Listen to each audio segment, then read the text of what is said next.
Do you want to know the 5 steps using which you would be able to come up with amazing architectural concepts? Well then, this is the right video for you. In this video, I'm going to be revealing to you those 5 steps right here, right now. So I've come across a lot of architecture students who find it very difficult to come up with conceptual ideas for their design. In fact, I myself found it very difficult to come up with different kind of ideas for my designs and go ahead with the design process. So let's just go on to what exactly is an architectural concept. An architectural concept is a set of ideas focused towards solving the problems of the users of your topic. Okay, and you need to solve those problems using architectural solutions. So these solutions which you apply to your topic, which solves the problems of the users of the topic, are basically architectural concepts. So architectural concepts has two major types. So the first type is the specific concepts and the second one is universal concepts. Now the specific concepts are those kind of concepts which are specific to your own design and to your own design topic and which is specific to your own site. Whereas the universal concepts are those concepts which are present in every single design, no matter what your topic is. It should be present in every single design.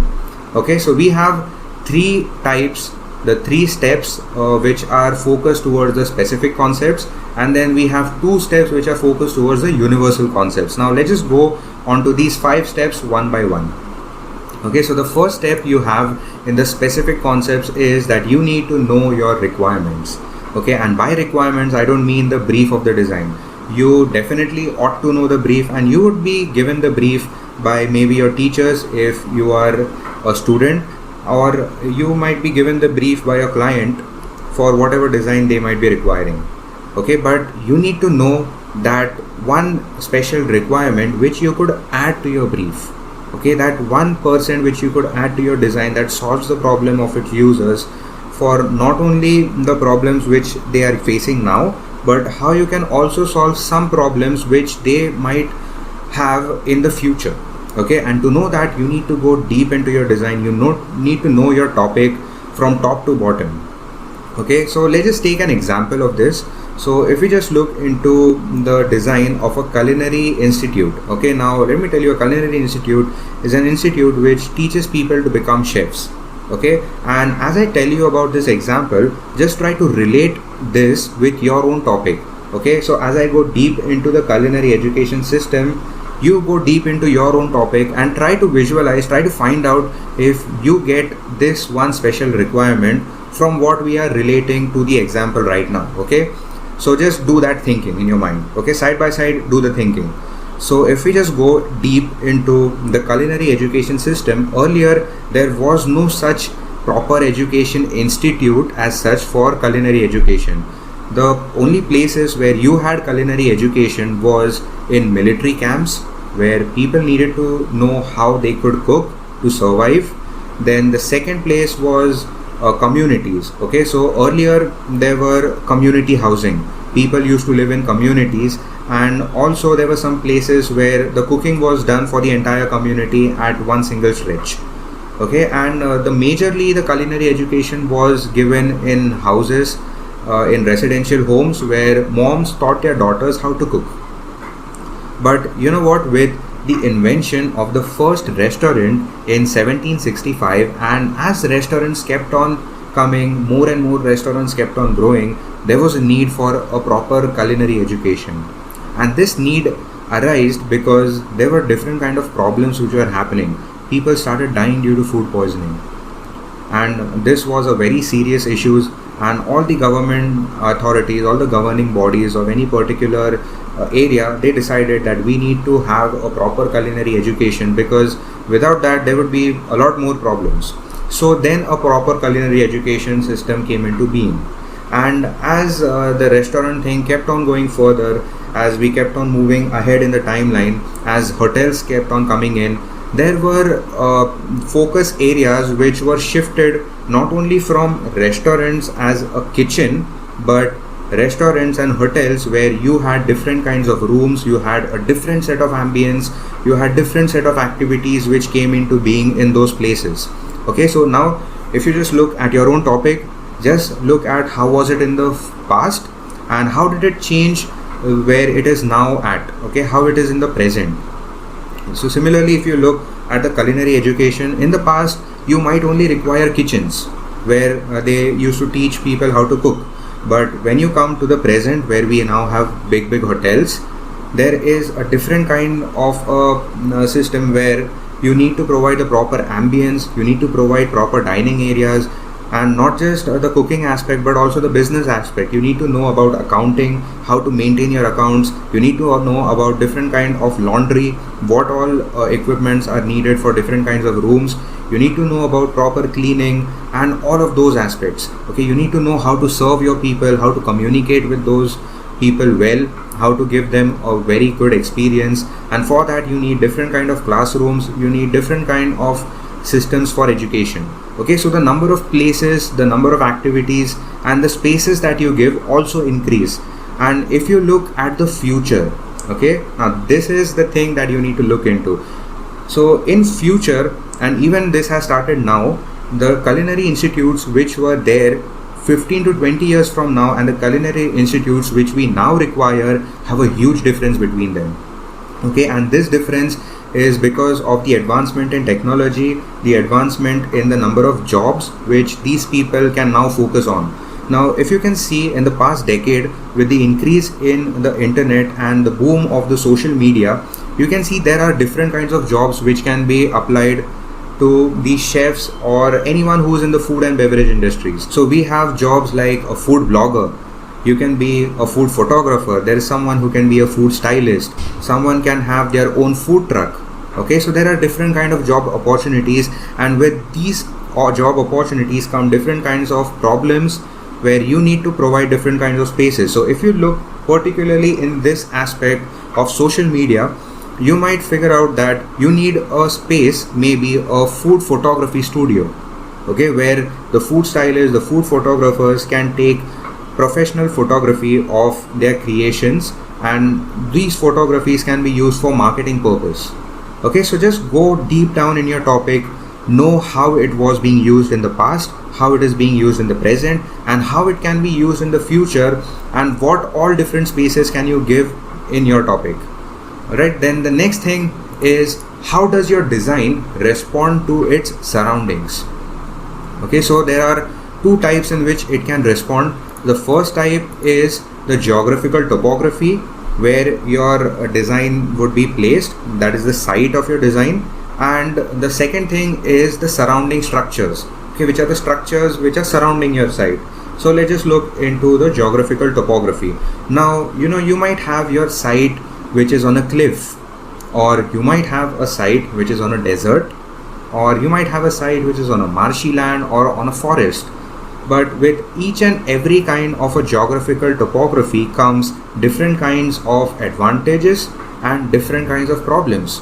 Now, if you have a site which is on a cliff, you might have the best advantage of the view, like you might have the best view in the world, but at the same time you have the problem of support. Like if you don't provide the proper support to your house, you might be meeting your view, my friend. Similarly, if you have a site which receives a very heavy rainfall, you need to make sure that the structure remains intact and has no problem due to the rains and the water. There shouldn't be any leakages, and at the same time you have the opportunity of using that rainwater in the form of pure water by applying rainwater harvesting methods. Okay, so just know what your environment is, what are the type of climate that your site receives, and how you can use that climate to your benefit, and what specific aspects of your climate that you need to be aware of. Then the next feature is, how does your design respond to the surrounding structures? Okay, now let's just take an example of this school over here. Now this is the Garden Road Primary School, and if you look at the surroundings of the school, it is surrounded by high density residential apartments, which is a complete concrete jungle. Okay, and while designing the school, the architects of this school took this as an opportunity where they could provide a space, multiple recreational spaces in the school, which makes it much greener and which makes it much more calm and relaxing for the users of the school. So the students, the teachers, the staff members who come to the school, they feel much more relaxed after coming to this place. And if you just look at the view of the school, it completely acts as an urban oasis to the prevailing concrete desert surrounding to it. So similarly, you can look at your own design and the site of your own design, the structures which are surrounding the site of your design. Also, there is another factor where if you have certain kind of structures which are historically important to the site, which have a particular importance in history, you need to design the elevation of your structure with utmost care such that it doesn't disrespect the surrounding structures.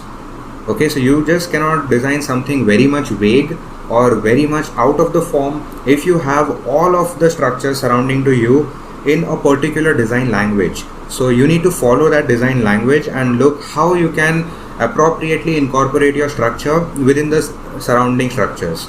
Okay, then the next point which we have, the next step over here is social and political context. Now let me tell you guys, architecture isn't everything. The political decisions have a huge impact on the architecture process. Now if you just look at the events which take place, the recessions, the times of war, or during this event which we are now living, the COVID-19 pandemic, all the architectural work, in fact the first industry to take the hit is the architectural, the construction and the real estate industry.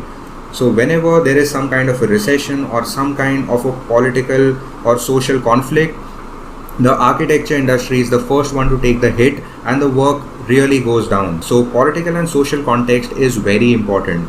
So if we just look at a social context, now let's just take an example of a school over here, the Animo High School, which is present in South Los Angeles. Now if you just look at this place over here, it has a very disturbing social context.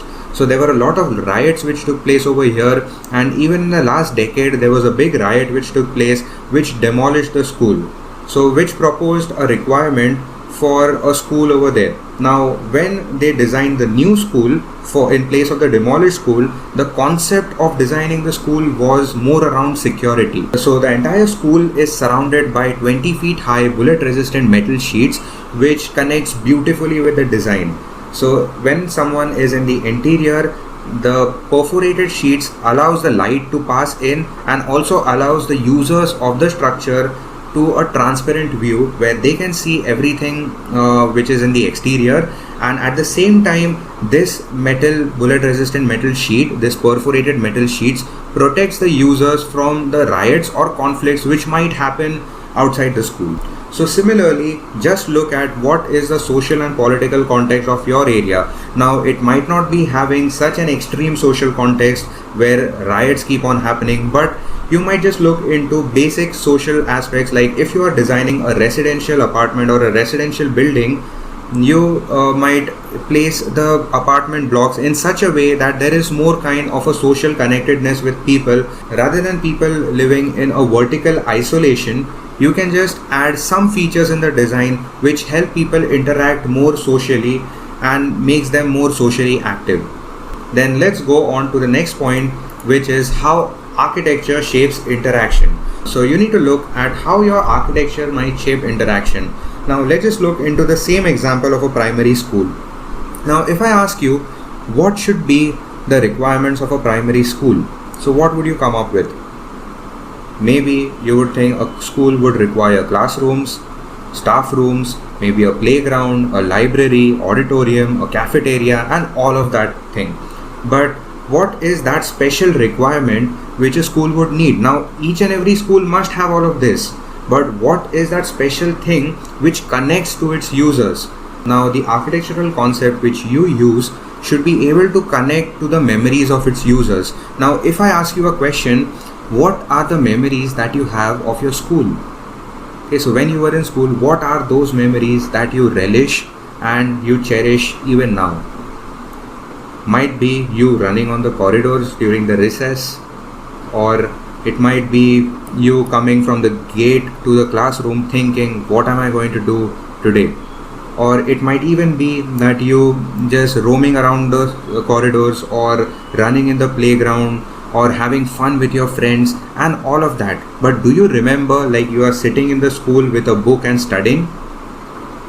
Yeah, you certainly don't have those kind of memories, and studying is very important. I'm not neglecting that, and studying is what happens in each and every school, but all of these aspects are also important, where you need to associate the memories of the users into the architectural establishment. So how do you do that is very important. So let's just look at this example of the same primary school, the Garden Road Primary School.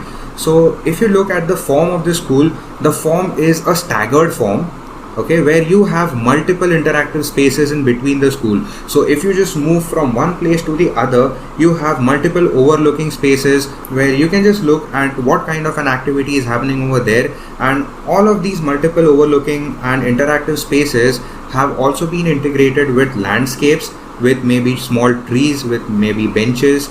And because of all of these features, if you just take a walk from one part of the school to the next part of the school, you are able to visualize multiple different kinds of spaces, multiple different kinds of forms through which you are able to see through. So this builds a kind of a memory in the minds of the users, which associates them more towards the structure.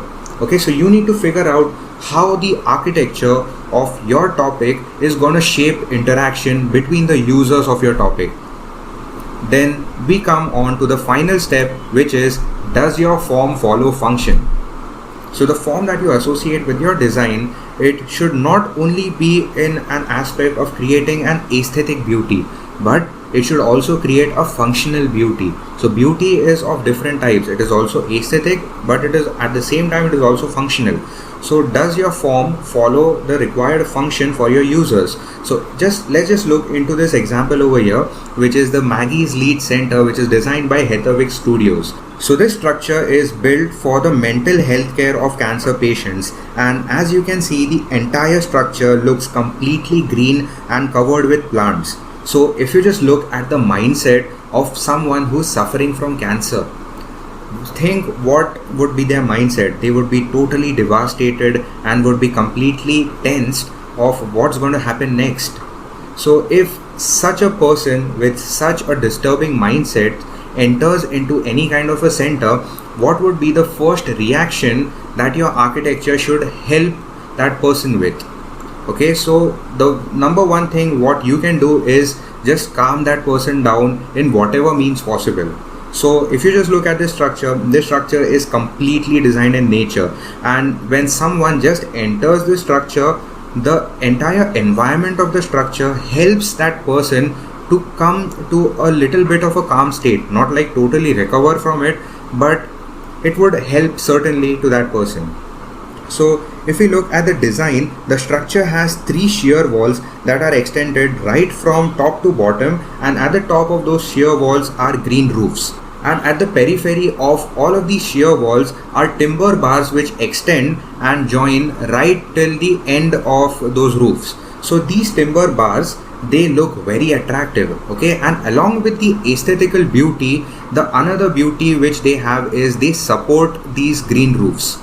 Okay, so you can look at this, how they have used the features of those timber bars. So it is an aesthetical element, and at the same time it helps to support the structure. Thus form follows function over here. So whatever form that you give, you need to figure out if that form is following some particular function, or you are just giving the form for aesthetical beauty of the structure. Okay, so these are the 5 steps using which you can come up with amazing concepts. Let me just quickly repeat to you all of these steps. So the first step is know the requirements of your structure. The second step is to know how does your structure respond to your surroundings, how does it respond to the geographical topography, and how does it respond to the surrounding structures. The third step is to know the political and social context of your design. Then the fourth step is how does your architecture shape interaction, and finally, does your form follow function. So just look at your design, just ask these 5 steps if your design is following all of these 5 steps. Even if it doesn't follow the 5 steps, even if you follow 1 step, it is okay. So guys, if you like this video, don't forget to subscribe on my YouTube channel and click on the bell icon so that you don't miss any more future architecture videos from me. And also let me know in the comment section what is that one feature, that one step that you are going to use from these 5 steps to apply in your design concepts. So let's meet in the next video. Until then, bye bye and take care.